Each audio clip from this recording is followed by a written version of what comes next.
মানুষের মরণ দুই প্রকার। সারা দুনিয়ার সমস্ত মানুষ মরণকালে দুই প্রকারের কোনো এক প্রকারে মরণ হয়। দুই প্রকারের কোনো এক প্রকারে মরণ হয়। সকল মানুষের মরণ দুই প্রকার। এক প্রকার মানুষের মরণকালে যেই ফিরিস্তা তার প্রাণ বের করতে আসেন, সেই ফিরিস্তা এসে আগে তাকে জাহান্নাম দেখান। যে একদল মানুষের মরণকালের অবস্থা বলতে রাসূল বলেন একদল মানুষের মরণকালে যেই ফিরিস্তা তার প্রাণ বের করতে আসেন, সেই ফিরিস্তা আগে তাকে জাহান্নাম দেখান।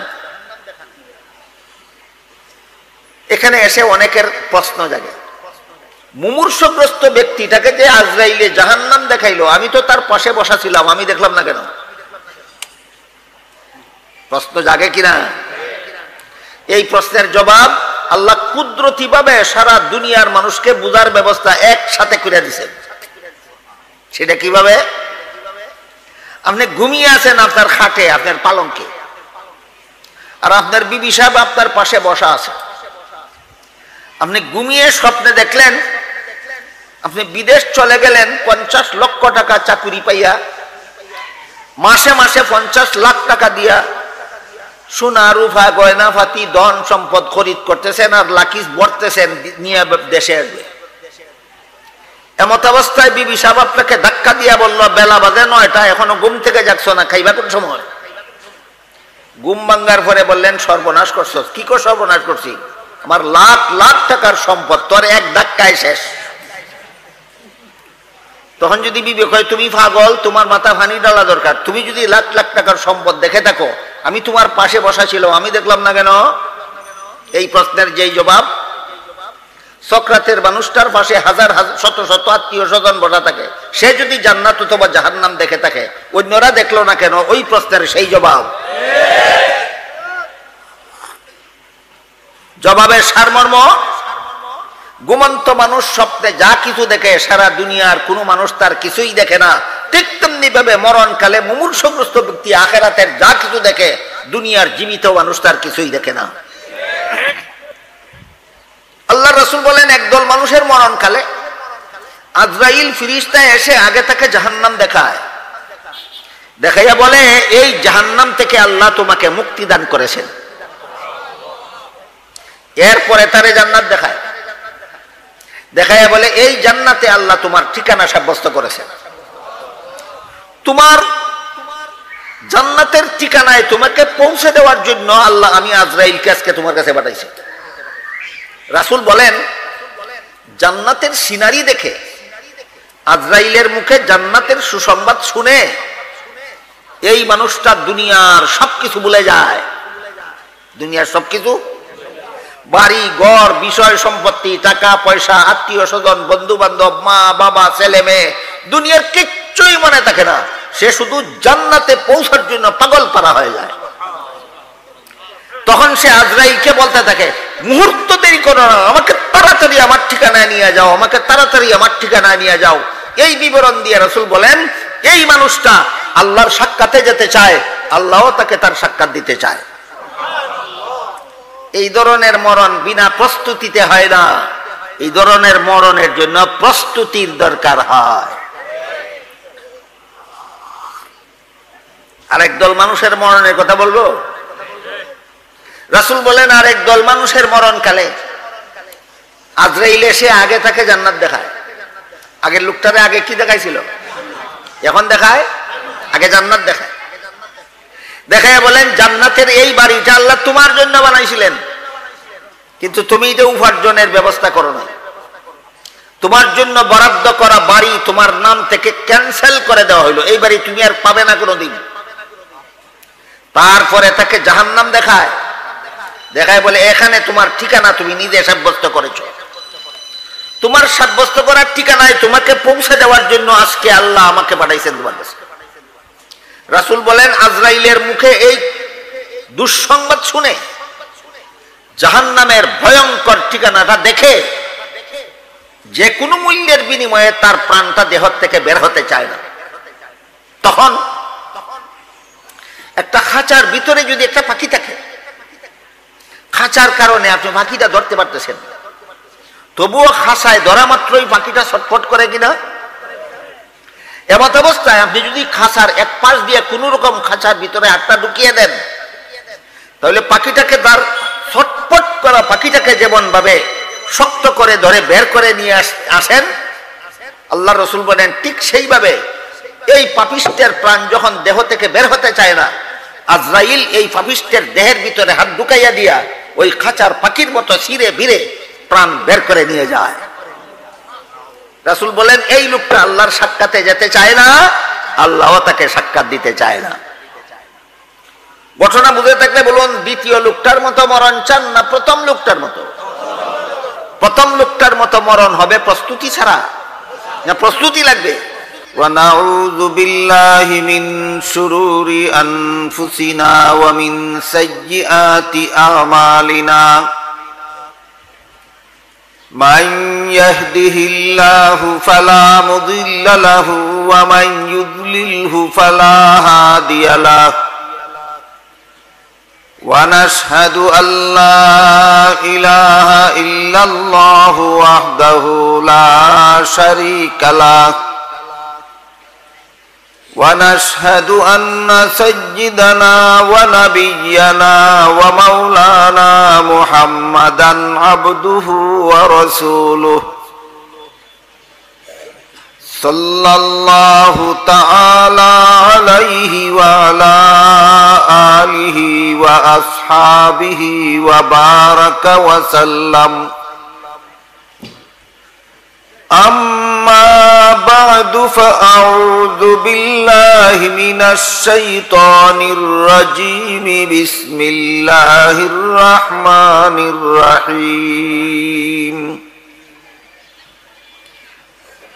من يرد الله أن يهديه يشرح صدره للإسلام. بارك الله لنا ولكم في القرآن العظيم ونفعنا وإياكم بالآيات والذكر الحكيم. हज़रत उलमाए किराम मुहतरम हाजिरीन, এলাকার সর্বস্তরের মুসলমান ভাইয়েরা আমার ও আমার পর্দানিসীন মা ও বোনেরা, মুসলমান হিসাবে আমাদের সকলের জানা থাকার কথা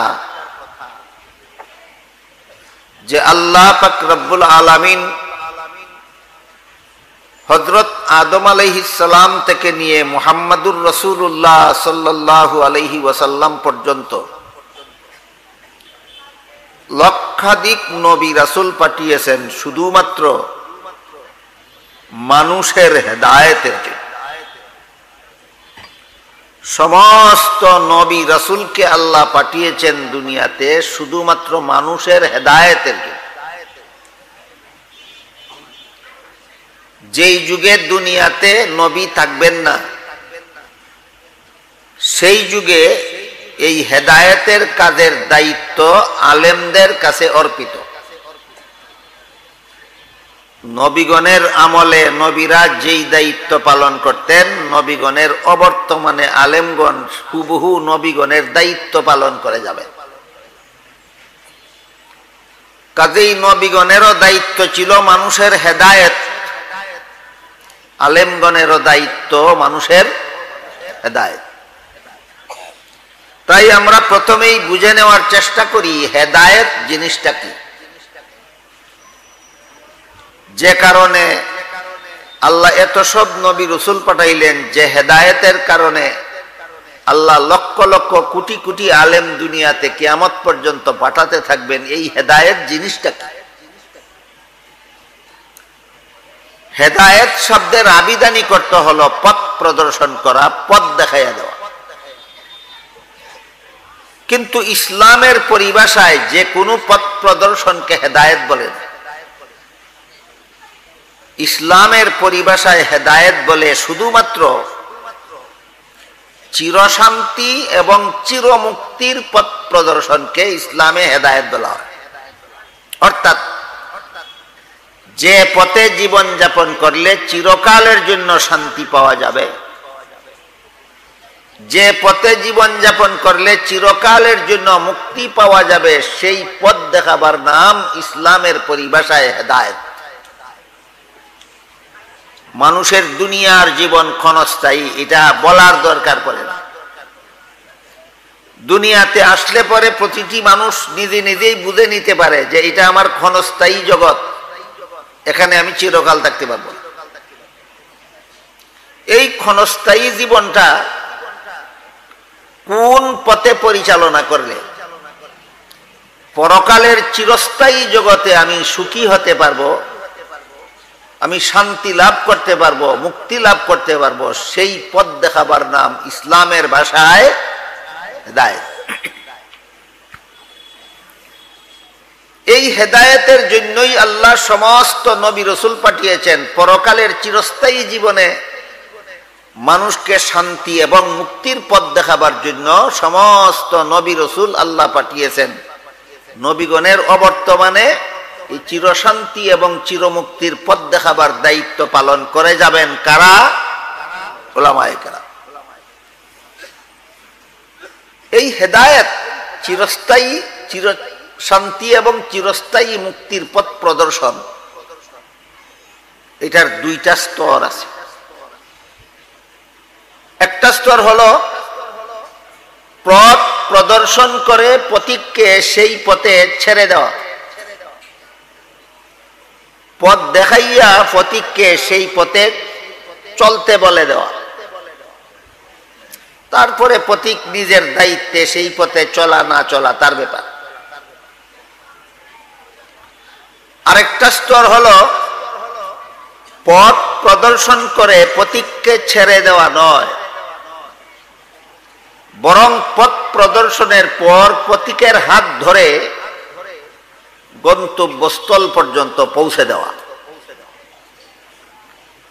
ইসলামের পরিভাষায় যেই জিনিসটার নাম হেদায়েত, এটার দুইটা স্তর আছে, একটা প্রাথমিক হেদায়েত, একটা চূড়ান্ত হেদায়েত। প্রাথমিক হেদায়েত হলো শুধু পথটা দেখাইয়া দেওয়া, আর চূড়ান্ত হেদায়েত হলো গন্তব্যস্থল পর্যন্ত পৌঁছে দেওয়া। পার্থক্যটা কি বুঝতে পারলেন আপনারা? কোন পথে আমরা জীবন যাপন করলে দুনিয়াতে পরকালের চিরস্থায়ী জীবনে চিরশান্তি এবং চিরমুক্তি লাভ করতে পারবো, সেই পথটা দেখাইয়া দেওয়ার নাম প্রাথমিক হেদায়েত, আর সেই পথে পরিচালিত করার নাম চূড়ান্ত হেদায়েত।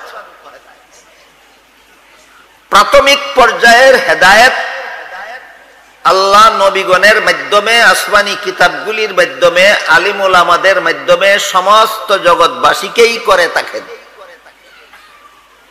দুনিয়াতে এমন কোনো মানুষ নাই যাকে আল্লাহ এই প্রাথমিক স্তরের হেদায়েত করেন না, পথ প্রদর্শন করেন না। সমস্ত দুনিয়াবাসী, সর্বকালের সমস্ত দুনিয়াবাসীকেই আল্লাহ জান্নাত লাভ করার পথ দেখাইয়া দেন, জাহান্নাম থেকে বাঁচার পথ দেখাইয়া দেন। কিন্তু পরকালীন চিরস্থায়ী জীবনের শান্তি এবং মুক্তির পথ দেখাবার পর দুনিয়ার বেশিরভাগ মানুষ দুনিয়ার তুচ্ছ স্বার্থের লোভে সেই পথ গ্রহণ করে না। অতি অল্প সংখ্যক মানুষ আল্লাহর প্রদর্শিত পথ গ্রহণ করতে রাজি থাকে। বুঝে থাকলে বলুন, আল্লাহ যে পথ সমস্ত মানুষকে দেখান, সেই পথ সব মানুষে গ্রহণ করতে রাজি হয় না? বেশিরভাগ মানুষ রাজি হয় না, বেশিরভাগ মানুষ রাজি হয়। অতি অল্প সংখ্যক মানুষ আল্লাহর প্রদর্শিত পথে জীবন যাপন করতে রাজি হয়। এই জন্য যারা আল্লাহর প্রদর্শিত পথ চিনার পরে, জানার পরে, বুঝার পরে এই পথ অবলম্বন করতে যারা রাজি হয় না, আল্লাহ তাদেরকে গন্তব্যস্থল পর্যন্ত পৌঁছাতে রাজি না। আর আল্লাহর প্রদর্শিত পথ যারা গ্রহণ করতে রাজি, আল্লাহ তাদেরকে হাত ধরে তাদের গন্তব্যস্থল পর্যন্ত পৌঁছে দিতে রাজি। এই কথাটা মনে রাখলে আমি যে আয়াতের অংশ তিলাওয়াত করেছি তার তাফসীর বুঝা আপনাদের জন্য সহজ হবে ইনশাআল্লাহ। একটা আয়াতের অংশ তিলাওয়াত করেছি, এর তাফসীরটা আপনাদের শোনাবার জন্য, কারণ আপনারা অনুষ্ঠানের নাম দিয়েছেন তাফসীরুল কুরআন মহাসম্মেলন। এই জন্য যে আয়াতের অংশটা আমি আপনাদের সামনে তিলাওয়াত করেছি এই অংশের তাফসীরটা আপনাদের শোনাতে চাই, আর তাফসীরটা বোঝার জন্য এই প্রাথমিক কথাটা আপনাদের সামনে রাখলাম। আবার বলি, কেউ যেন ভুলে না যায়, এর আলোকে আমরা আয়াতের তাফসীরটা বুঝতে হবে। দুনিয়ার ক্ষণস্থায়ী জীবন কোন পথে পরিচালনা করলে আখিরাতের চিরস্থায়ী জীবনে শান্তি এবং মুক্তি পাওয়া যাবে, সেই পথ দেখাইয়া দেওয়ার নাম হেদায়েত। এটা দুইটা স্তর। একটা হইল পথ দেখাইয়া ফতিককে ছেড়ে দেওয়া, চলা না চলা তার ইচ্ছার উপর ছেড়ে দেওয়া, আর একটা হলো পথ দেখাইয়া তাকে গন্তব্যস্থল পর্যন্ত পৌঁছাইয়া দেওয়া। প্রথম স্তরের হেদায়েত আল্লাহ সমস্ত দুনিয়ার মানুষকেই দেখাইয়া দেখেন, নবীগণের মাধ্যমে, আসমানি কিতাবের মাধ্যমে, অলিগণের মাধ্যমে, আলিমগণের মাধ্যমে। বলুন তো, নমরুদকে আল্লাহ পরকালের চিরস্থায়ী জীবনের শান্তি এবং মুক্তির পথ দেখাইছিলেন কিনা? দেখাইছেন। ফেরাউনকেও দেখাইছেন, আবু জাহালকে, আবু লাহাবকেও দেখাইছেন। এইভাবে সারা দুনিয়ার সমস্ত মানুষকেই আল্লাহ চিরশান্তির পথ দেখান, চিরমুক্তির পথ দেখান। আল্লাহর প্রদর্শিত সেই পথটা চিনার পরে, জানার পরে, বুঝার পরে অধিকাংশ মানুষ সেই পথটা গ্রহণ করতে চায় না। ক্ষণস্থায়ী জীবনের তুচ্ছ বুক বিলাসের লোভে আল্লাহর প্রদর্শিত চিরস্থায়ী সুখ শান্তির পথ গ্রহণ করতে চায় না, ক্ষণস্থায়ী জীবনের তুচ্ছ বুক বিলাসের লোভে। এরা কত বড় বুদ্ধিমান! যারা চিরস্থায়ী শান্তির পথে চলতে চায় না, ক্ষণস্থায়ী বুক বিলাসের লোভে, এরা কি বুদ্ধিমান না চরম বোকা? এইরকম বোকার ভূমিকা পালন করে দুনিয়ার অধিকাংশ মানুষ। অতি অল্প সংখ্যক মানুষ দুনিয়ার তুচ্ছ বুক বিলাসকে বিসর্জন দিতে রাজি হয়, আল্লাহর প্রদর্শিত পথে জীবন যাপন করে পরকালের চিরস্থায়ী শান্তি এবং মুক্তি লাভ করার আশায়। এরাই সত্যিকারের অর্থে বুদ্ধিমান। এমর্মে হাদিস শরীফে রাসূল করিম সাল্লাল্লাহু আলাইহি ওয়াসাল্লাম বলেন, আল কাজ্জিসু মান দানা নাফসাহু ওয়া আমিলা লিমা বাদাল মাউত, আও কামা ক্বালা আলাইহিস সালাতু ওয়াসসালাম। বুদ্ধিমান সেই ব্যক্তি যে তার প্রবৃত্তিকে নিয়ন্ত্রণে রাখতে পারে, দুনিয়ার তুচ্ছ বুকবিলাসের লোভে যে পাগল হয় না, দুনিয়ার তুচ্ছ বুকবিলাসের লোভে যে পাগল হয় না, বরং পরকালের চিরস্থায়ী সুখ শান্তি আর বুকবিলাসের জন্য যারা দুনিয়াতে কাজ করে এরাই বুদ্ধিমান। এদের মতো বুদ্ধিমান জগতে আর কেউ নাই। বুঝে থাকলে বলেন, দুনিয়ার কিছুদিনের বুকবিলাসের জন্য পরকালের চিরস্থায়ী শান্তির পথ যারা ছেড়ে দেয় এরা বুদ্ধিমান না বোকা? আর পরকালের চিরস্থায়ী সুখ শান্তির জন্য দুনিয়ার কিছু সামান্য বুকবিলাসের লালসা যারা ছেড়ে দেয় এরা বোকা না বুদ্ধিমান? এরাই হইল বুদ্ধিমান। আখিরি জমানায় বিভিন্ন হাদিসে উল্লেখ আছে, আখিরি জমানায় বুকারা নিজেদেরকে বুদ্ধিমান বলে দাবি করবে আর বুদ্ধিমানদেরকে বুকা বলে বদনাম করবে। আপনারা ঠিক এই জমানাতেই দুনিয়াতে আছে, যেই জমানায় বুকারা নিজেদেরকে বুদ্ধিমান বলে দাবি করে আর বুদ্ধিমানদেরকে বলে বুকা।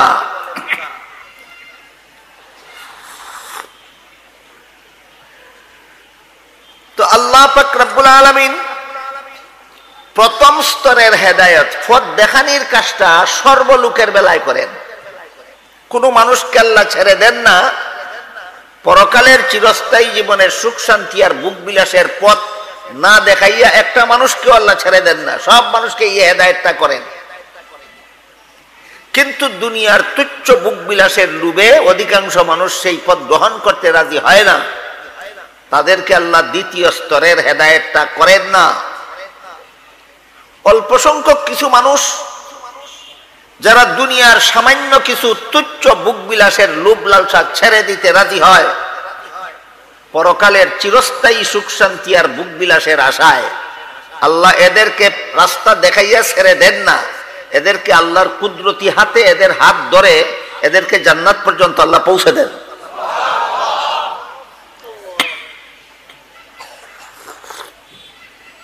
এই কথাটা বুঝলে এবং মনে রাখলে এবার আয়াতের অংশের তাফসীরটা বোঝা আপনাদের জন্য সহজ হবে ইনশাআল্লাহ।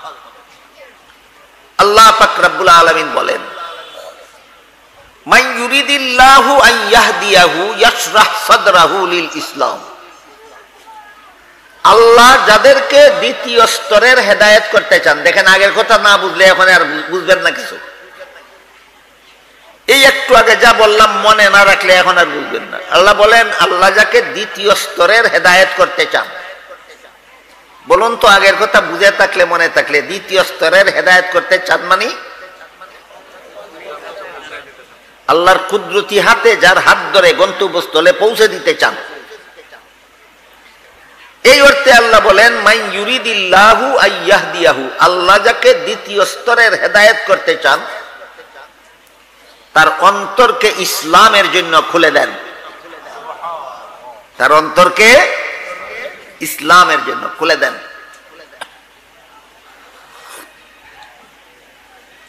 এই আয়াত নাযিল হওয়ার সাথে সাথে সাহাবায়ে কেরাম রাদিয়াল্লাহু তাআলা আনহুম আজমাইন মুহাম্মদুর রাসূলুল্লাহ সাল্লাল্লাহু আলাইহি ওয়াসাল্লামের কাছে জানতে চেয়েছিলেন, ওগো আল্লাহর রাসূল, আল্লাহ যে বললেন আল্লাহ যাকে হেদায়েত করতে চান তার অন্তরকে ইসলামের জন্য খুলে দেন, কোন মানুষের অন্তরকে ইসলামের জন্য খুলে দেওয়ার ব্যাখ্যা কি? আল্লাহ একটা মানুষের অন্তরকে ইসলামের জন্য খুলে দেন, এই খুলে দেওয়ার অর্থ কি? জবাবে রাসূল করিম সাল্লাল্লাহু আলাইহি ওয়াসাল্লাম বলেন, আল্লাহ কোন মানুষের অন্তরকে ইসলামের জন্য খুলে দেন কথার ব্যাখ্যা হলো আল্লাহ তার অন্তরে একটা নূর দান করে। আল্লাহ তার অন্তরে একটা নূর দান করে। নূর শব্দের আবিধানিক অর্থ আলো, কিন্তু ইসলামের পরিভাষায় যে কোনো আলোকে নূর বলে না। ইসলামের ভাষায় ওই আল্লাহ কর্তৃক পথ প্রদর্শনকে নূর বলে। আল্লাহ তার অন্তরে আল্লাহ এমন একটা অনুভূতি দান করেন যে অনুভূতির কারণে সে আল্লাহর প্রদর্শিত পথ ছাড়া অন্য পথে চলতেই পারে না। এই এমন একটা অনুভূতি আল্লাহ তার অন্তরে দান করে। তো আমরা শব্দটাই আপাতত স্মরণ রাখি, ব্যাখ্যা পরে বোঝার চেষ্টা করি।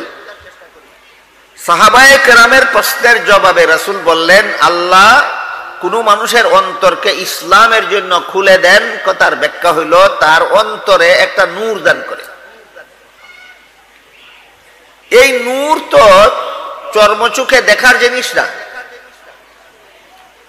নূর আল্লাহর হেদায়েতের নূর, এটা চোখে দেখা যায় না। তাও দান করেন শরীরে না অন্তরে? অন্তর তো এমনিই দেখা যায় না। আবার আল্লাহর এই অদৃশ্য নূরটা মানুষের অদৃশ্য অন্তরের মধ্যে দান করেন।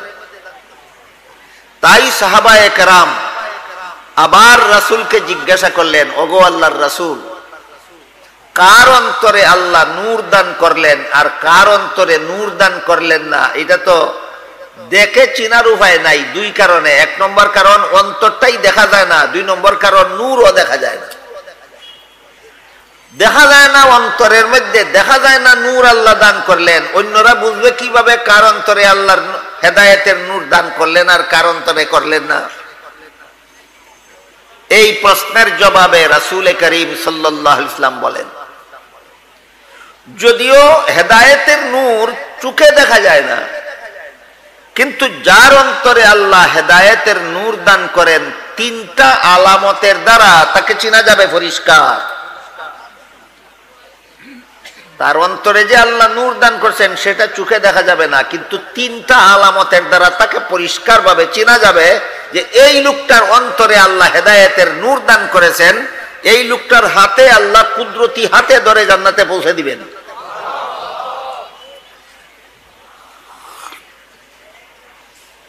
সাহাবায়ে কেরাম জিজ্ঞাসা করলেন, তাহলে আলামত তিনটা কি কি? যে তিন আলামতের দ্বারা পরিষ্কারভাবে বোঝা যাবে কার অন্তরে আল্লাহ হেদায়েতের নূর দান করেছেন আর কার অন্তরে হেদায়েতের নূর দান করেননি, আলামত তিনটা কি কি? জবাবে রাসূল করিম সাল্লাল্লাহু আলাইহি ওয়াসাল্লাম বলেন, তিন আলামতের প্রথম আলামত হলো যার অন্তরে আল্লাহ হেদায়েতের নূর দান করেছেন সে দুনিয়ামুখী হবে না।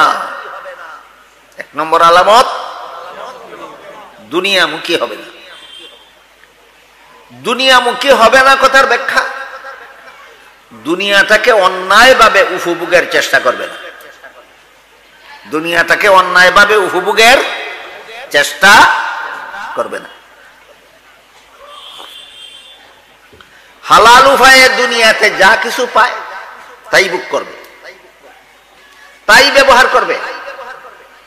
দুনিয়াতে কোনো হারাম কোনো কিছু উপভোগ করবে দূরের কথা, উপভোগের চেষ্টাও করবে না। বুঝে থাকলে বলুন, দুনিয়ামুখী হবে না কথার অর্থ দুনিয়ার কোনো জিনিস হালাল উপায়ে উপভোগ করবে না, করবে। তাইলে দুনিয়ামুখী হবে না কথার ব্যাখ্যা দুনিয়ার কোনো কিছু হারাম উপায়ে ব্যবহার করবে। কথা বুঝে থাকলে বলুন তো, আপনারা যে সমাজে বাস করেন এই সমাজে কিছু মানুষ চোর আছে কিনা? কিছু ডাকাত, কিছু জবরদখলকারী, কিছু ছিনতাইকারী, কিছু লোক মানুষের সম্পদ অন্যায়ভাবে আত্মসাৎকারী, কিছু সুদখোর, কিছু ঘুষখোর, কিছু মদখোর, কিছু গাঞ্জাখোর, কিছু জিনাখার, কিছু বদমাশ, কিছু সন্ত্রাসী, কিছু খুনি। এরা দুনিয়াটাকে ন্যায়সঙ্গতভাবে উপভোগ করে না অন্যায়? তাইলে তার অন্তরে হেদায়েতের নূর আছে? ক্লিয়ার? কথা পরিষ্কার? দুনিয়াটাকে অন্যায়ভাবে উপভোগের যত পথ পদ্ধতি পন্থা আছে, কোনো না কোনো উপায়ে দুনিয়াটাকে হারাম উপায়ে যারা উপভোগের চেষ্টা চালায়, প্রমাণ হয়ে গেল তোমার অন্তরে আল্লাহর দেওয়া হেদায়েতের নূর নাই। তোমাকে আল্লাহ বেহেশতের পথ দেখাইয়া দিছেন, কিন্তু তোমার হাতে ধরে আল্লাহ জান্নাতে পৌঁছাবেন না।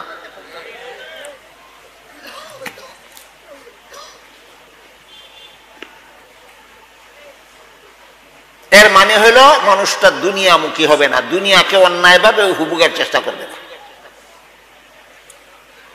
তিন প্রকার লোভে পড়ে মানুষ দুনিয়াকে অন্যায়ভাবে উপভোগ করতে চায়। তিন প্রকার লোভে পড়ে মানুষ দুনিয়াকে অন্যায়ভাবে উপভোগ করতে চায়। এই তিনটা লোভ আমাদের চেনা দরকার। আল্লাহর চূড়ান্ত হেদায়েত পেতে হলে তিন প্রকার লোভ থেকে অন্তরকে পরিষ্কার করা দরকার। যে তিন প্রকার লোভে মানুষ দুনিয়াকে অন্যায়ভাবে উপভোগের চেষ্টা চালায়, এই তিনটা লোভের নাম হলো যথাক্রমে হুব্বে জাহ, হুব্বে মাল, হুব্বে নিসওয়ান।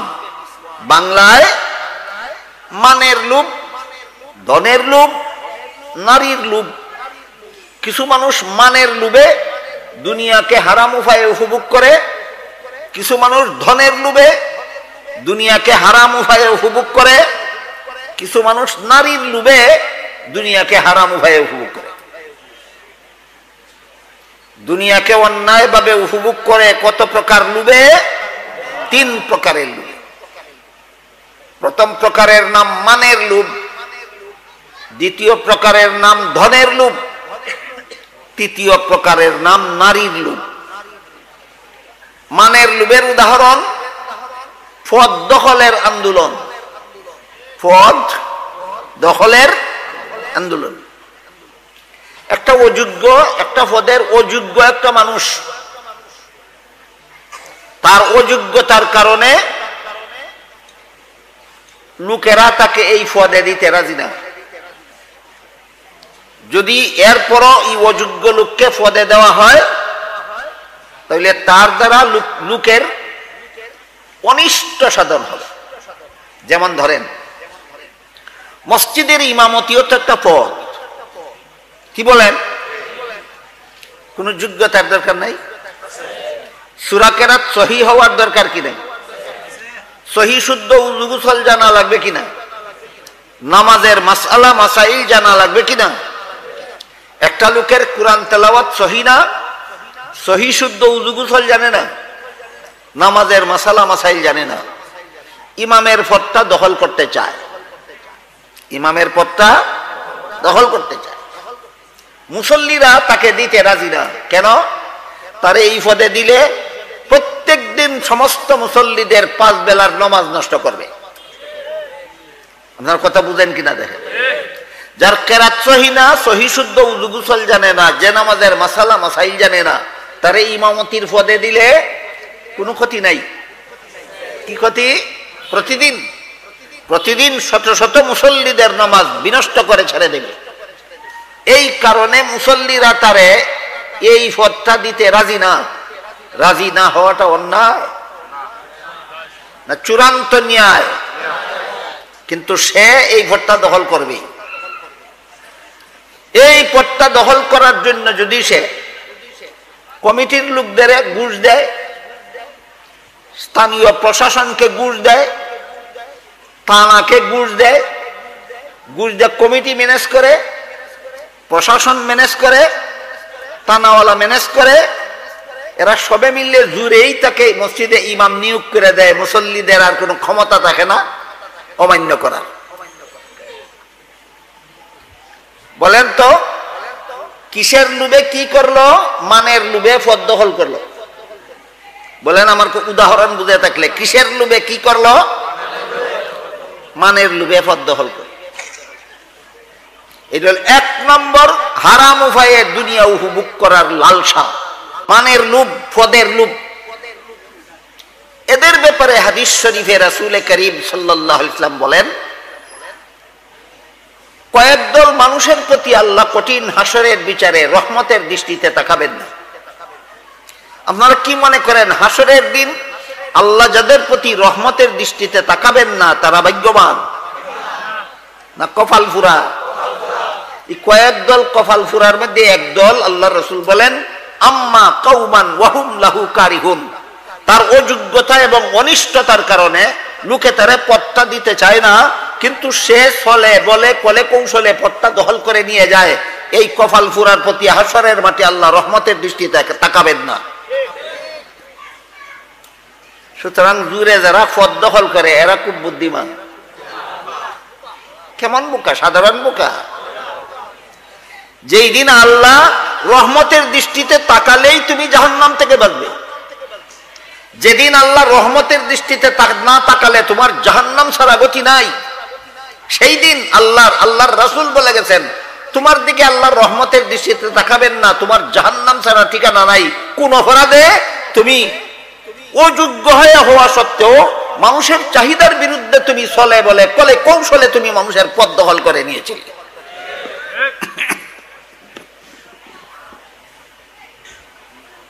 কাজী এমন বদ অভ্যাস যদি আমাদের কেউ কারো থাকে তাহলে বুঝতে হবে আমার অন্তরে হেদায়েতের নূর আছে। যারা নাই বলেছেন আমি আশ্বস্ত হইলাম, তাহলে তো আপনারা আমার কথা বুঝতে পেরেছেন। গেল 3 প্রকার দুনিয়ার লোভের। 1 নম্বর মানের লোভ, পদের লোভ। দ্বিতীয় প্রকার হইল ধনের লোভ। চুরি করে ধনের লোভে না মানের লোভে? ডাকাতি করে ধনের লোভে, ছিনতাই করে ধনের লোভে, জবরদখল করে ধনের লোভে, অপরের সম্পদ অন্যায়ভাবে আত্মসাৎ করে ধনের লোভে, সুদ খায় ধনের লোভে, ঘুষ খায় ধনের লোভে। বলেন তো আমাদের সমাজে ধনের লোভী, দুনিয়াতে ধনের লোভী মানুষ আছে কিনা? এই ধনের লোভীদের পরিণতি কি হবে হাসরের মাঠে? হাদিস শরীফে রাসূল করিম সাল্লাল্লাহু আলাইহি ওয়াসাল্লাম বলেছেন, দুনিয়াতে যদি কেউ অপরের ধন অন্যায়ভাবে গ্রহণ করে থাকে, ঘুষের মাধ্যমেই হোক, সুদের মাধ্যমেই হোক, চুরির মাধ্যমেই হোক, ডাকাতির মাধ্যমেই হোক, দুনিয়াতে যদি কেউ অপরের ধন অল্পই হোক বেশিই হোক আত্মসাৎ করে থাকে, তাহলে হাসরের মাঠে আত্মসাৎকারীর আমল নামায় যদি কোনো সওয়াব থাকে, নেক আমল থাকে, যে যাদের ধন অন্যায়ভাবে গ্রহণ করেছিল তাদেরকে দিয়া দিতে হবে, তাদেরকে দিয়া দিতে হবে। আর যদি এদের নিজের কোনো নেক আমল না থাকে, তাহলে যাদের মাল চুরি করেছিল, যাদের মাল ডাকাতি করেছিল, যাদের মাল জুরে দখল করেছিল, যাদের কাছ থেকে সুদ খাইছিল, যাদের কাছ থেকে ঘুষ খাইছিল সারা জীবনে, এদের সকলের গুনাহ নিজে নিয়া জাহান্নামে গিয়া নিজের গুনার শাস্তিও ভোগ করতে হবে, আর এই সমস্ত লোকের শাস্তিও জাহান্নামে তাকে ভোগ করতে হবে। এরা কত বড় বুদ্ধিমান! আমি কি আপনাদেরকে কথা বুঝাইতে পারতেছি? বুঝে থাকলে বলুন, যারা ফরাল মাল চুরি করে তারা কত বড় বুদ্ধিমান। যার মাল চুরি করছস তার গুনাহ তুই নিয়া জাহান্নামে গিয়া তোর গুনার সাজাও ভোগ করবে, যার মাল চুরি করছস তার গুনার সাজাও তুই ভোগ করবে। যার কাছ থেকে সুদ খাইছস, সুদ যারা খায় একজনের কাছ থেকে খায় না শত শত মানুষের কাছ থেকে খায়? যাদের কাছ থেকে ঘুষ খাইছস, ঘুষ যারা খায় একজনের কাছ থেকে খায় না শত শত মানুষের কাছ থেকে খায়? এই সমস্ত মানুষের গুনার শাস্তি সুদকুর ঘুষকুর একা জাহান্নামে গিয়া ভোগ করতে হবে। কথা বুঝে থাকলে বলুন, চুরেরা কত বড় বুদ্ধিমান, ডাকাতেরা কত বড় বুদ্ধিমান, সুদকুরের দল কত বড় বুদ্ধিমান, ঘুষকুরের দল কত বড় বুদ্ধিমান। এত বড় বোকা হলো কেন? তার অন্তরে হেদায়েতের নূর নাই।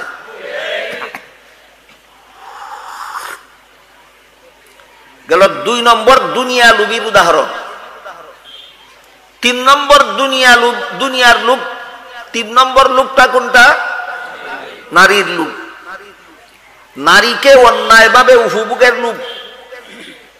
হাদিস শরীফে রাসূল করিম সাল্লাল্লাহু আলাইহি ওয়াসাল্লাম বলেছেন, নারীকে অন্যায়ভাবে উপভোগের পদ্ধতি আছে 6টা। কোন ভিন্ন পুরুষের জন্য ভিন্ন নারীকে উপভোগের পদ্ধতি আছে 6টা। একটা চোখের দ্বারা দেখে দেখে উপভোগ, একটা মুখের দ্বারা ফালতু কথা বলে উপভোগ, একটা কানের দ্বারা ফালতু কথা শুনে উপভোগ, একটা হাতের দ্বারা টাচ করে উপভোগ, একটা পায়ের দ্বারা সান্নিধ্যে গিয়ে উপভোগ, আর একটা লজ্জাস্থানের দ্বারা মিলিত হয়ে উপভোগ। রাসূল বলেছেন, নারীকে অন্যায়ভাবে উপভোগের পদ্ধতি কটা? 1 নম্বর চোখের দ্বারা, 2 নম্বর মুখের দ্বারা, 3 নম্বর কানের দ্বারা, 4 নম্বর হাতের দ্বারা, 5 নম্বর পায়ের দ্বারা, 6 নম্বর লজ্জাস্থানের দ্বারা।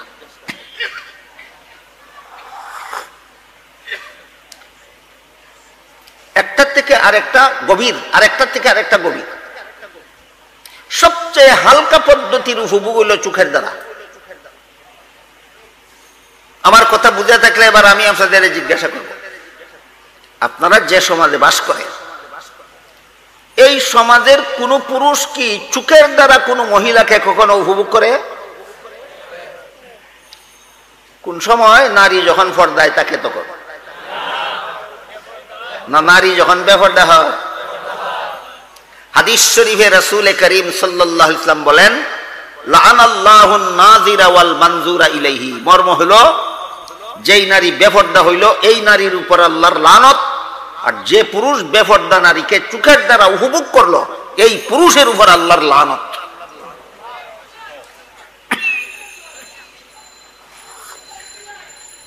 রাসূলের হাদিস বুঝে থাকলে বলুন, আপনারা যে সমাজে বাস করেন এই সমাজে কোন নারীর উপর আল্লাহর লানত আছে?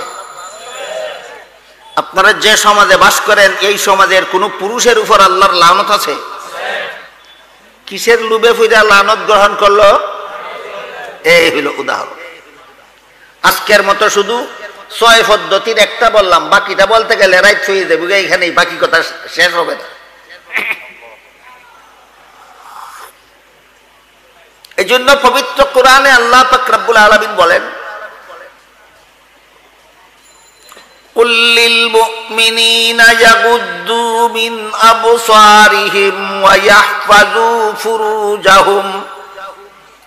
হে রাসূল করিম সাল্লাল্লাহু আলাইহি ওয়াসাল্লাম, আপনি মুমিন মুসলমান পুরুষদেরকে বলে দিন তারা যেন চোখের দ্বারা কোনো নারীকে উপভোগ না করে,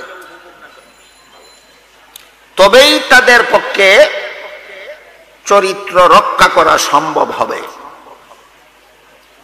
ওয়াকুল লিল মুমিনাতি ইয়াগদুদনা মিন আবসারিহিন্না ওয়া ইয়াহফাযনা ফুরুজাহুন। আর মুমিন মুসলমান মহিলাদেরকে বলে দিন তারাও যেন চোখের দ্বারা কোনো পুরুষকে উপভোগ না করে, তবেই তাদের সতীত্ব রক্ষা হবে। পুরুষদেরকেও আল্লাহ চোখের দ্বারা উপভোগ করতে নিষেধ করে দিয়েছেন, মহিলাদেরকেও আল্লাহ চোখের দ্বারা উপভোগ করতে নিষেধ করে দিয়েছেন। আল্লাহর এই নিষেধ পালনের একমাত্র ব্যবস্থা পর্দা। আল্লাহর এই নিষেধ পালনের একমাত্র ব্যবস্থা পর্দা। বুঝে থাকলে বলেন, আপনারা যে সমাজে বাস করেন এই সমাজে পর্দা কতজনের আছে আর বেপর্দা কতজন আছে? যারা যারা বেপর্দা আছে তাদের সকলের অন্তরেই আল্লাহর নূর আছে। আপনারা কি টের পাইতেছেন কার অন্তরে নূর আছে, কার অন্তরে নূর নাই? বুঝে আসে কিনা?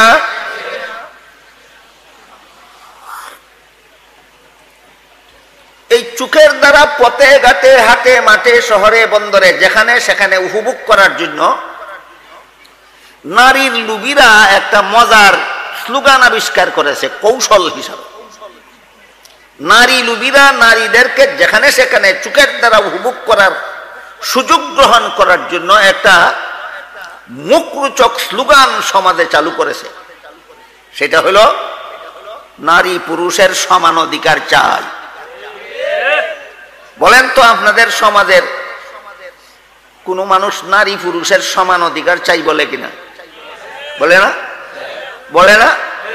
একজন দুইজন না লক্ষ লক্ষ লক্ষ লক্ষ মানুষ বাংলার জমিনে স্লোগান দেয় নারী পুরুষের সমান অধিকার চাই। এই সমান অধিকার একটা মুখরোচক স্লোগান, শুনতে বড় চমৎকার শোনা যায়, কিন্তু মতলব খারাপ। কিভাবে মতলব খারাপ? যদি নারী পুরুষের অধিকার সমান হয়ে যায় তাহলে পুরুষরা যেভাবে পথে ঘাটে চলতে বুরকা লাগে না, নারীদের পথে ঘাটে চলতে বুরকা লাগবে না, যেহেতু সমান অধিকার। পুরুষও বেপর্দা হয়ে রাস্তায় বের হবে, নারীও বেপর্দা হয়ে রাস্তায় বের হবে, বাস চোখের দ্বারা উপভোগের ব্যবস্থা হয়ে গেল। তাহলে যারা নারী পুরুষ সমান অধিকার চাই স্লোগান দেয় এরাও দুনিয়া লুবি। Serial number 3। এদের সিরিয়াল নম্বর কত? 3। প্রসঙ্গক্রমে আপনাদের মনে রাখা দরকার, আল্লাহ পাক রব্বুল আলামিন নারীদেরকে পুরুষের সমান নয় অগ্রাধিকার প্রদান করেছে। ভালো রকম মনে রাখুন, জীবনভর আল্লাহ নারীকে পুরুষের সমান অধিকার দিয়েছেন না অধিক বেশি অধিকার দিয়েছেন? পুরুষের অধিকার বেশি না নারীর অধিকার বেশি? তুমি সমান চাও কেন বোকা? ইসলামের বিধানে পুরুষের উপর নারীদের অগ্রাধিকার অথবা একচেটিয়া অধিকার দেওয়া হয়েছে। তুমি সমান চাও, তুমি নারীকে জিতাইলা না ঠকাইলা? যারা নারী পুরুষের সমান অধিকারের দাবি করে এরা নারীরে ঠকাইল। এরা শুধু কোরআনের দুশমন নয়, এরা শুধু ইসলামের দুশমন নয়, এরা নারীর অধিকারেরও দুশমন। একটু বোঝার চেষ্টা করেন ইসলাম নারীকে পুরুষের উপর অগ্রাধিকার কিভাবে দেয়। ইসলামের বিধানে কোনো বাবার ঘরে যদি একটা ছেলে সন্তান জন্ম হয়, এই ছেলেকে লালন পালন করা বাবার দায়িত্ব হয়। কতদিন? ছেলেটা নাবালক থাকবে যতদিন। ছেলে সাবালক হয়ে গেলে এই ছেলেকে লালন পালন করার কোনো দায়িত্ব ইসলামের বিধান মতে বাবার নাই। যদি কোনো বাবা সাবালক ছেলেকে লালন পালন করে সেটা হবে ছেলের প্রতি বাবার দয়া। কিন্তু এই বাবার ঘরে যদি কোনো মেয়ে সন্তান জন্ম হয়, সাবালক নাবালক কোনো প্রশ্ন নাই, যতদিন পর্যন্ত মেয়ের বিয়ে না হবে ততদিন পর্যন্ত মেয়েকে লালন পালন করা বাবার দায়িত্ব হবে। এবার বুঝে থাকলে বলুন তো, বাবার সম্পত্তির দ্বারা জীবনের শুরুতেই বাবার সম্পদের দ্বারা লালিত পালিত হওয়ার অধিকার ছেলে মেয়ের সমান না বললে হাঁটা কি? মেয়ের অগ্রাধিকার, মেয়ের অগ্রাধিকার, ছেলের উপর মেয়ের অগ্রাধিকার। সুতরাং যারা যারা সমান অধিকার চাই, সমান অধিকার চাই বলে এরা হয়তো চূড়ান্ত বুকা আর না হয় চরম বাটপার।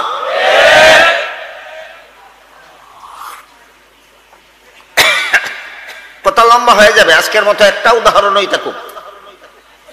এই উদাহরণের মাধ্যমে বুঝলেন কিনা আল্লাহ ছেলের অধিকার বেশি দিছেন না মেয়ের অধিকার বেশি দিছেন? মেয়ের অধিকার বেশি দিছেন। তারপরও সমান অধিকার চাই বলে কেন? পুরুষের মতো মহিলাদেরকেও বেপর্দা করে রাস্তায় বের করার জন্য। রাস্তায় বের হলে তাদের সুযোগ সুবিধাটা কি হবে? চোখের দ্বারা উপভোগের ব্যবস্থা হয়ে যাবে। মহিলারা ঘর থেকে বেপর্দা হয়ে রাস্তায় বের হলে পুরুষ, এই সমস্ত পুরুষদের সুযোগ সুবিধাটা কি হবে? পথে ঘাটে চোখের দ্বারা উপভোগের ব্যবস্থা হয়ে যাবে। এরাও দুনিয়া লোভী। Serial number 3।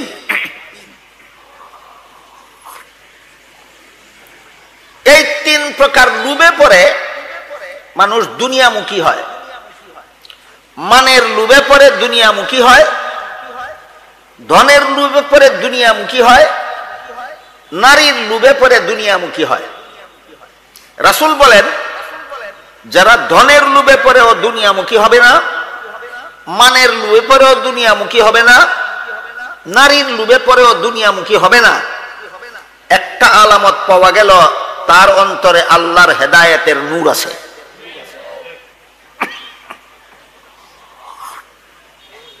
এরপরে রাসূল বলে, যার অন্তরে আল্লাহ প্রদত্ত হেদায়েতের নূর আছে তাকে চিনার 2 নম্বর আলামত। 1 নম্বর আলামত মনে রাখবেন, ভুলে যাবেন না, সে দুনিয়ামুখী হবে না। যার অন্তরে আল্লাহর দেওয়া হেদায়েতের নূর আছে তার প্রথম আলামত দুনিয়ামুখী হবে না। এর ব্যাখ্যা এতক্ষণ শুনাইলাম আপনাদের। দুনিয়ামুখী হবে না কথার ব্যাখ্যা। রাসূল বলেন 2 নম্বর আলামত হলো ওই লোকটা আখিরাতমুখী হবে। 1 নম্বর আলামত দুনিয়ামুখী হবে না, 2 নম্বর আলামত আখিরাতমুখী হবে। এবার আখিরাতমুখী হবে কথার ব্যাখ্যা কি? আখিরাতমুখী হবে কথার ব্যাখ্যা হলো, দুনিয়ার জীবনের যত কাজের সুফল আখিরাতে পাওয়া যায় এই সব কাজ নিয়ে জীবন ভর ব্যস্ত থাকবে। দুনিয়ার জীবনের যেসব কাজের সুফল, দুনিয়াতে গৃহস্থী করলে আখিরাতে দান পাওয়া যায়, দুনিয়াতে দোকানদারি করলে আখিরাতে মুনাফা পাওয়া যায়, দুনিয়াতে চাকরি করলে আখিরাতে বেতন পাওয়া যায়। তাহলে আপনারাই বলুন, দুনিয়াতে কি করলে আখিরাতে ফল পাওয়া যায়? নেকামল। বুঝেন নাই? একমাত্র নেকামল, আল্লাহর ইবাদত বন্দেগী, এইগুলি দুনিয়াতে করলে তার আসল সুফল আখিরাতে পাওয়া যায়। কোন একটা মানুষ আখিরাতমুখী হওয়ার ব্যাখ্যা হলো, যত কাজের সুফল আখিরাতে পাওয়া যায় এই সবগুলি কাজ নিয়ে জীবন ভর ব্যস্ত থাকবে। কতদিন? জীবন ভর। 5 বেলার নামাজ পড়লে আখিরাতে বেহেশতের চাবি পাওয়া যায়। হাদিস শরীফে রাসূল বলেছেন, আস-সালাতু মিফতাহুল জান্নাহ, নামাজ বেহেশতের চাবি। নামাজ বেহেশতের চাবি।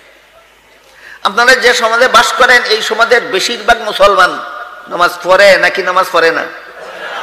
নামাজ পড়ে না। না পড়ে কি বোঝাতে চায়? বুঝাতে চায় রাসূল আমাকে বেহেশতের চাবি দিলেন মেরাজের রাত্রে, আল্লাহর কাছ থেকে এনে দিলেন। নামাজ রাসূল আল্লাহর কাছ থেকে কবে এনেছিলেন? উম্মতের জন্য। মেরাজের রাত্রে। মেরাজের রাত্রে রাসূল আল্লাহর কাছ থেকে শেষ পর্যন্ত 5 বেলার নামাজ এনে উম্মতকে দিয়ে বললেন, বেহেশতের চাবি দিলাম। আল্লাহর কাছ থেকে মেরাজের রাত্রে রসুল 5 বেলার নামাজ এনে উম্মতকে দিয়ে বললেন, কি দিলাম? এখন যে নামাজ পড়তে চায় না সে কি বুঝাতে চায়? বুঝাতে চায় নবী আপনি আমাকে বেহেশতের চাবি দিলেও আমি নেই না। আপনি আমাকে বেহেশতের চাবি দিতে চান, আমি নেব না।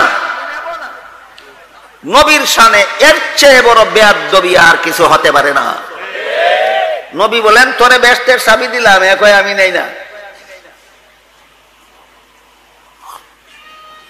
কাজেই যারা নামাজ পড়তে চায় না এরা আখিরাতমুখী নয়। যারা রোজা রাখার ইচ্ছা নাই, সমাজের চাপে পড়ে রাখে, এরা আখিরাতমুখী নয়। রাসূল যে হাদিস শরীফে বলেছেন, যাদের অন্তরে আল্লাহ হেদায়েতের নূর দান করেছেন তাদের 2 নম্বর আলামত এরা আখিরাতমুখী হবে। আখিরাতমুখী হবে কথার ব্যাখ্যাই হলো, যত কাজের সুফল আখিরাতে পাওয়া যায় তত কাজ নিয়ে জীবন ভর ব্যস্ত থাকবে। এই কাজগুলি হলো আল্লাহর ইবাদত বন্দেগী। আল্লাহর ইবাদত বন্দেগী কতদিন করবে? জীবন ভর আল্লাহর ইবাদত বন্দেগী নিয়ে ব্যস্ত থাকবে। মরণ পর্যন্ত 5 বেলার নামাজ যত্ন সহকারে আদায় করবে।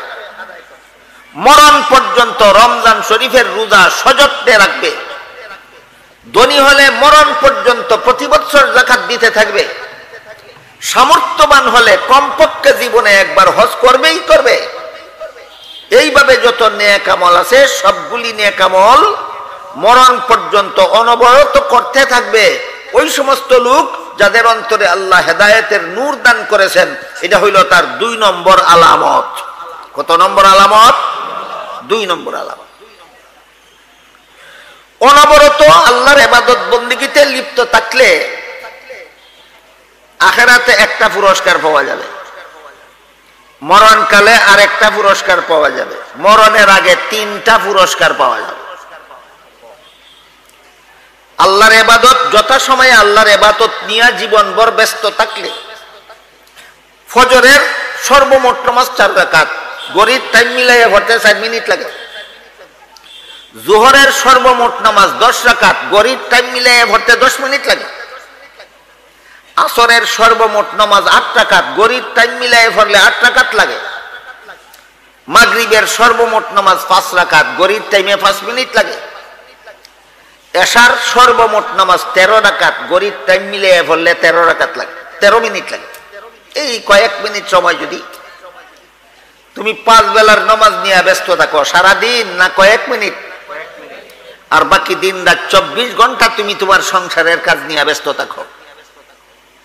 মাত্র ফজরের সময় 4 মিনিট সময় আল্লাহর জন্য দাও, জোহরের সময় 10 মিনিট সময় দাও, আসরের সময় 8 মিনিট সময় দাও, মাগরিবের সময় 5 মিনিট সময় দাও, এশার সময় 13 মিনিট সময় দাও। এইভাবে যত ইবাদত আছে এগুলির সময় খুব কম লাগে, আর বাকি সব অধিকাংশ সময় আল্লাহ মানুষের সংসারের কাজের জন্য ছেড়ে দিয়েছেন। সারাদিন গৃহস্থী করো বাধা নাই, সারাদিন ব্যবসা করো বাধা নাই, সারাদিন চাকরি করো বাধা নাই, দিন রাত 24 ঘন্টা সংসারের কাজ করো বাধা নাই, ফজরের সময় মাত্র 4 মিনিট দাও। এই তো অবস্থাটা না? এতটুকু করতে যারা রাজি, আল্লাহ এদেরকে আখিরাতে দিবেন একটা পুরস্কার, মরণকালে দিবেন একটা পুরস্কার, মরণের আগে দিবেন 3টা পুরস্কার। একটা একটা করে বলি শুনেন। আল্লাহ পাক রব্বুল আলামিন বলেন, ইন্নাল্লাযীনা আমানু ওয়া আমিলুস সালিহাতি লাহুম জান্নাত। যে সমস্ত মুমিন বান্দারা নেক আমল নিয়ে ব্যস্ত থাকে তাদের আখিরাতের পুরস্কার হইল জান্নাত। আখিরাতের পুরস্কার বুঝলেন? এবার বুঝেন মরণকালের পুরস্কার। আল্লাহ বলেন,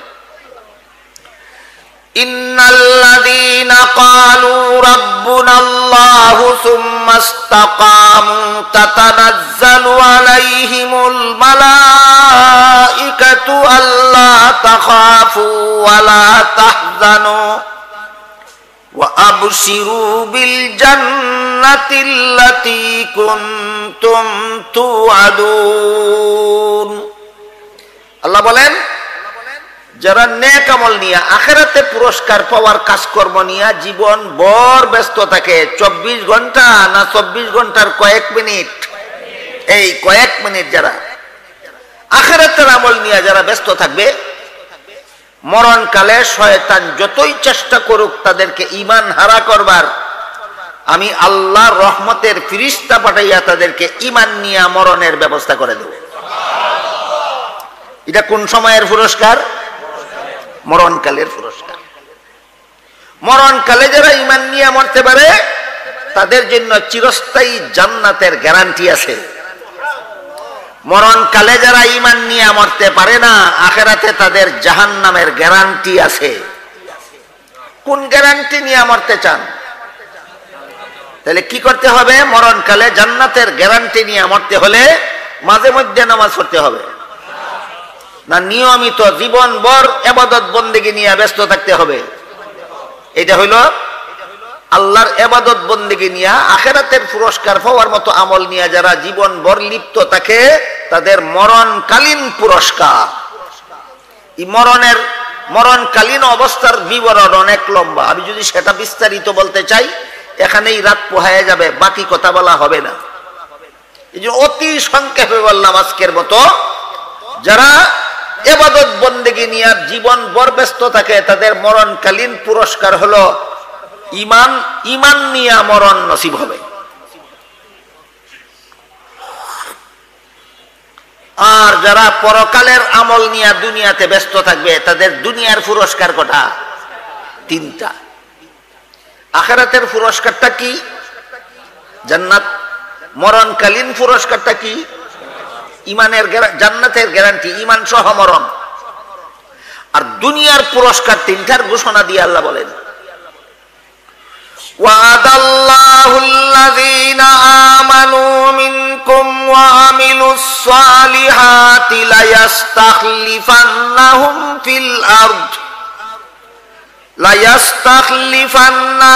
ফিল আরদি কামাস্তাখলাফাল্লাযীনা মিন ক্বাবলিহিম ওয়ালা ইউমাক্কিনান্না লাহুম দীনাহুমুল্লাযী ইরতাদা লাহুম ওয়ালা ইউবাদদিলান্নাহুম মিন বাদি খাউফিহিম আমনা ইয়াবুদুনানি লা ইউশরিকুনা বি শাইআ ওয়া মান কাফারা বাদা যালিকা ফাউলাইকা হুমুল ফাসিকুন। এই আয়াতে আল্লাহ বলেন, হে মুমিন মুসলমানেরা, তোমরা যারা নেক আমলে ব্যস্ত, নেক আমল নিয়ে ব্যস্ত থাকবে, এই যে নেক আমল পরকালে পুরস্কার হওয়ার কাজ, আমি আল্লাহ তোমাদেরকে 3টা পুরস্কার দেব দুনিয়ার জীবনে। আখিরাতে পুরস্কার পাওয়ার কাজ নিয়ে দুনিয়ার জীবনে ব্যস্ত থাকলে আল্লাহ 3টা পুরস্কার দিবেন। কবে? দুনিয়ার জীবনে। 1 নম্বর পুরস্কার দেব, দুনিয়ার শাসন ক্ষমতা তোমাদের হাতে তুলে দেব।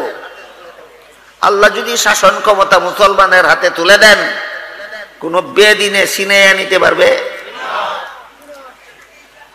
2 নম্বর পুরস্কার দিব, তোমাদের ইসলাম ধর্মকে আমি আল্লাহ সারা বিশ্বে প্রতিষ্ঠা করে দেব।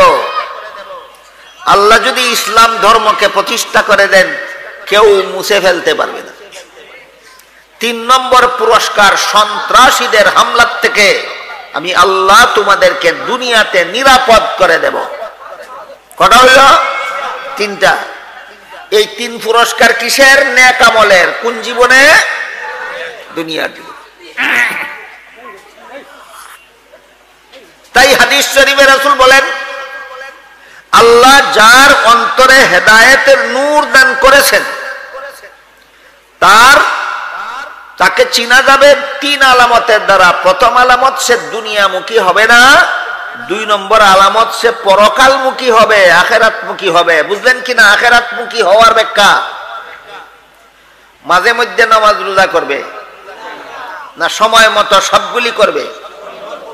ফজরের সময় আসলে ফজরের নামাজ পড়বে, জোহরের সময় আসলে জোহরের নামাজ পড়বে, ডেইলি 5 বেলার নামাজ পড়বে। কতদিন পর্যন্ত? জীবনের শেষ মুহূর্ত পর্যন্ত। এটা গেল 2 নম্বর আলামত। রাসূল বলেন 3 নম্বর আলামত হলো যার অন্তরে আল্লাহ হেদায়েতের নূর দান করেছেন সে মরণের জন্য প্রস্তুতি গ্রহণ করে।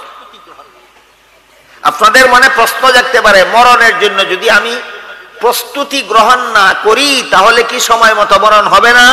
না হইলে তো আরো ভালো, আমি প্রস্তুত হইতাম না, মরণ হইতো না। এমন চালাক মানুষের অভাব নাই সমাজে। মেহরবানি করে আমি আর কয়েক মিনিটে কথা শেষ করে দেব, দয়া করে কেউ উঠা বসা করবেন না। খুব পড়ছে, উঠা বলা দয়া করে কেউ উঠা বসা, বেশি কয়েক মিনিটে শেষ করে দেব। কাজেই মরণের জন্য প্রস্তুতিকরণের ব্যাখ্যা কি? যেমন ভাবে দুনিয়ামুখী না হওয়ার একটা বিশেষ ব্যাখ্যা আছে, আখিরাতমুখী হওয়ার একটা ব্যাখ্যা আছে, তেমনি ভাবে মরণের জন্য প্রস্তুতি গ্রহণের একটা ব্যাখ্যা আছে। এই ব্যাখ্যাটা রাসূলের দুইটা হাদিস থেকে পরিষ্কার হয়। এক হাদিসে রাসূল করিম সাল্লাল্লাহু আলাইহি ওয়াসাল্লাম বলেন, যেই ব্যক্তি আল্লাহর সাথে সাক্ষাৎ লাভ করতে চায় আল্লাহ তাকে সাক্ষাৎ দান করতে চায়। কিন্তু আমাদের সমাজের মুসলমানদের মধ্যে ব্যাপকভাবে আল্লাহর সাক্ষাৎ জিনিসটা কি, এর দ্বারা আমার কি উপকার, এই ধারণাও নাই।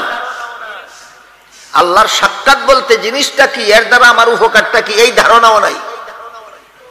এই জন্য আগে ধারণাটা ঠিক করি, তারপরে কথাটা বুঝে আসবে পরিষ্কার। হাদিস শরীফে উল্লেখ আছে, জান্নাতীরা জান্নাতে যত রকমের নিয়ামত উপভোগ করবে, এই সমস্ত নিয়ামতের উপভোগে যত আনন্দ পাবে, এক মুহূর্তের জন্য আল্লাহকে দেখার আনন্দ হবে তার চেয়েও বেশি। এটার নাম ওই আল্লাহর সাক্ষাৎ। মুহূর্তের জন্য আল্লাহকে দেখা, এটাই আল্লাহর সাক্ষাৎ। কি উপকার? জান্নাতের সমস্ত নিয়ামত উপভোগের আনন্দের চেয়েও বেশি আনন্দ। এই জন্য আল্লাহ পাক রব্বুল আলামিন পরকালে সমস্ত মুমিন বান্দাকে চাক্ষুষভাবে দেখা দেবেন। এটাকে বাংলায় আল্লাহর সাক্ষাৎ বলা হয়, ফার্সিতে দিদারে এলাহি বলা হয়, আল্লাহর সাক্ষাৎ। এখন শুনেন, হাদিস শরীফে রাসূল বলেন, যে ব্যক্তি আল্লাহর সাক্ষাৎ চায় আল্লাহ তাকে সাক্ষাৎ দিতে চায়। করে বসলেন, ওগো আল্লাহর রাসূল, আপনি যে বললেন যে আল্লাহর সাক্ষাৎ চায়, দুনিয়ার জীবনে তো আল্লাহর সাক্ষাৎ পাওয়া যাবে না, আল্লাহর সাক্ষাৎ পাওয়া যাবে তো আখিরাতে। এখানেও একটা জরুরি কথা আছে, আপনাদের সকলের জানা থাকা দরকার। সেটা হলো, দুনিয়াতে আল্লাহর সাক্ষাৎ পাওয়া যাবে না কেন? তার কারণ, মানুষের চোখের মধ্যে যে পরিমাণ পাওয়ার থাকলে আল্লাহকে দেখা যাবে, এই পরিমাণ পাওয়ার দুনিয়ার জীবনে কোনো মানুষকে আল্লাহ দেন না। এই জন্য দুনিয়াতে কেউ আল্লাহর সাক্ষাৎ পাবে না, দুনিয়াতে আল্লাহকে কেউ দেখতে পারবে না। আপনাদের মনে আক্ষেপ জাগতে পারে, যায় হায়, যদি আমার চোখে আল্লাহ দুনিয়াতেই তারে দেখার মতো পাওয়ার দিতেন, দুনিয়াতেই আল্লাহকে দেখতে পারতাম, কতই না ভালো হইতো। কিন্তু আপনার এই আফসোসটা, আপনার আক্ষেপটা বৃথা। তার কারণ, দুনিয়াতে যদি আপনার চোখে আল্লাহকে দেখার মতো পাওয়ার আল্লাহ দিতেন, অবশ্যই দুনিয়াতেই আপনি আল্লাহকে দেখতে পারতেন, কিন্তু তখন আপনার ঈমান গ্রহণযোগ্য হতো না। আল্লাহকে দেখার পরে ঈমান আনলে ঈমান কবুল হয় না, না দেখে ঈমান আনলে ঈমান কবুল হয়। এবার বলেন তো, দুনিয়াতে আল্লাহকে দেখার মতো পাওয়ার আমার চোখে না দিয়ে আল্লাহ আমাকে কি পরিমাণ বঞ্চিত করলেন, না মহা উপকার করলেন। উপকারটার নাম কি? ঈমান কবুল হওয়ার ব্যবস্থা। উপকারটার নাম কি? আল্লাহ যে আপনাদের এত বড় উপকার করলেন, আমাদের তো অনেকের খবরই নাই যে আল্লাহ এই উপকারটা, কত বড় উপকারটা করলেন, আমরা তো জানিই না। না জানলে আল্লাহরে চিনবো কিভাবে? আল্লাহ আমার প্রতি কত বড় দয়াল। আল্লাহকে, আল্লাহর এই উপকারিতা না জানলে আমি বুঝবো কিভাবে আল্লাহ আমার উপর কত বড় দয়া করেছেন, আমাকে দুনিয়াতে আল্লাহকে দেখার মতো পাওয়ার আমার চোখে না দিয়া। এই কথা বুঝার পরে এবার মূল কথা বোঝা সহজ হবে। নবীর বিবি আয়েশা রাদিয়াল্লাহু তাআলা আনহা নবীকে প্রশ্ন করলেন, আপনি যে বললেন যারা আল্লাহর সাক্ষাৎ চায় আল্লাহও তাদেরকে সাক্ষাৎ দিতে চায়, আল্লাহর সাক্ষাৎ তো মরণের আগে হবে না, আল্লাহর সাক্ষাৎ হবে মরণের পরে। তাইলে আপনার কথার অনিবার্য অর্থ দাঁড়ায় যে মরতে চায় আল্লাহ তারে দেখা দিতে চায়। আপনার কথার অর্থ এটাই দাঁড়ায়, যে মরতে চায় আল্লাহ তাকে সাক্ষাৎ দিতে চায়। কোন কোন মানুষ আছে মরতে চায়? কেউ তো মরতে চায় না, সবাই তো বাঁচতে চায়। তাহলে আপনার কথাটা তো কোনো অর্থবহ কথা হইল না, এটা তো অন্তঃসার শূন্য কথা হইল। তখন রাসূল করিম সাল্লাল্লাহু আলাইহি ওয়াসাল্লাম হযরত আয়েশার প্রশ্নের জবাব এলেন, আয়েশা শোনো, মানুষের মরণ দুই প্রকার। সারা দুনিয়ার সমস্ত মানুষ মরণকালে দুই প্রকারের কোনো এক প্রকারে মরণ হয়, দুই প্রকারের কোনো এক প্রকারে মরণ হয়। সকল মানুষের মরণ দুই প্রকার। এক প্রকার মানুষের মরণকালে যেই ফিরিস্তা তার প্রাণ বের করতে আসেন, সেই ফিরিস্তা এসে আগে তাকে জাহান্নাম দেখান। এটা একদল মানুষের মরণকালের অবস্থা বলতে রাসূল বলেন একদল মানুষের মরণকালে যেই ফিরিস্তা তার প্রাণ বের করতে আসেন, সেই ফিরিস্তা আগে তাকে জাহান্নাম দেখান। এখানে এসে অনেকের প্রশ্ন জাগে, মুমূর্ষগ্রস্ত ব্যক্তিটাকে যে আজরাইলে জাহান্নাম দেখাইলো, আমি তো তার পাশে বসা ছিলাম, আমি দেখলাম না কেন? প্রশ্ন জাগে কিনা? এই প্রশ্নের জবাব আল্লাহ কুদরতি ভাবে সারা দুনিয়ার মানুষকে বুঝার ব্যবস্থা একসাথে করে দিয়েছেন। সেটা কিভাবে? আপনি ঘুমিয়ে আছেন আপনার খাটে, আপনার পালঙ্কে, আর আপনার বিবি সাহেব আপনার পাশে বসা আছে। আপনি ঘুমিয়ে স্বপ্নে দেখলেন আপনি বিদেশ চলে গেলেন 50 লক্ষ টাকা চাকুরি পাইয়া, মাসে মাসে 50 লাখ টাকা দিয়া সোনা রূপা গয়না ফাতি ধন সম্পদ খরিদ করতেছেন আর লাকিজ ভরতেছেন নিয়ে দেশে আসবে। এমত অবস্থায় বিবি সাহেব আপনাকে ধাক্কা দিয়া বললো, বেলা বাজে 9টা, এখনো ঘুম থেকে যাচ্ছ না, খাইবা কোন সময়? ঘুম ভাঙ্গার পরে বললেন, সর্বনাশ করছো। কি করে সর্বনাশ করছি? আমার লাখ লাখ টাকার সম্পদ তোর এক ধাক্কায় শেষ। তখন যদি বিবেক হয় তুমি পাগল, তোমার মাথা ফানি ডালা দরকার, তুমি যদি লাখ লাখ টাকার সম্পদ দেখে থাকো, আমি তোমার পাশে বসা ছিল, আমি দেখলাম না কেন? এই প্রশ্নের যেই জবাব, সক্রাতের মানুষটার পাশে হাজার হাজার শত শত আত্মীয় স্বজন বসা থাকে, সে যদি জান্নাত অথবা জাহান্নাম দেখে থাকে, অন্যরা দেখলো না কেন? ওই প্রশ্নের সেই জবাব। জবাবের সারমর্ম, ঘুমন্ত মানুষ স্বপ্নে যা কিছু দেখে সারা দুনিয়ার কোনো মানুষ তার কিছুই দেখে না। ঠিক তেমনি ভাবে মরণকালে মুমূর্ষগ্রস্ত ব্যক্তি আখিরাতের যা কিছু দেখে দুনিয়ার জীবিত মানুষ তার কিছুই দেখে না। এবার শুনেন মূল কথা। ফাঁকে ফুঁকে এই শয়তানি যুক্তির জবাব দেই কেন? কারণ আমাদের সমাজে কিছু জ্ঞান পাপীর আবির্ভাব হয়েছে, এরা বড় বড় শিক্ষিত, এরা শুধু ইসলামের কথার বিরুদ্ধে এই যুক্তি দিয়ে একটা প্রশ্ন করে মুসলমানের অন্তরে সন্দেহ সৃষ্টি করার জন্য।